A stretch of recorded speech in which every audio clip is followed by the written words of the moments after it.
Hello CID, আপনি CID রে phone দিছেন আর সিআইডি হাজির। পিছনে তাকায় দেখেন মিয়া। ও মা, হালারা দেখে বইয়াও পড়ছে। ও মা গো, সিআইডি। এই যে ভাই, কেমন আছেন? হেই মিয়া, কিসের ভাই? স্যার বলেন স্যার। সরি ভাই, সরি। না মানে স্যার, সরি স্যার, সরি। আচ্ছা, আপনাদের এখানে কি হয়েছে সেটা বলুন। মানে আমি বলতে চাইছি আপনাদের এখানে কি হয়েছে, মানে আমি বলতে চাইতেছি।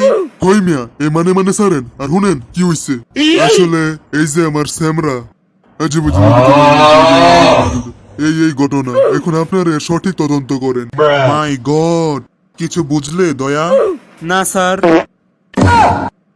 অভিজিৎ, তুমি কিছু বুঝেছ? না স্যার। স্যার, আমাদের উচিত এই বিড়ির পাশাগুলো নিয়ে ফরেনসিকে যাওয়া। যাবো অভিজিৎ, যাবো। আগে এখানে ইনভেস্টিগেশনটা করে নেই। আচ্ছা, আপনারা আমাকে বলুন, এখানে বিড়িটা খেয়েছে কে?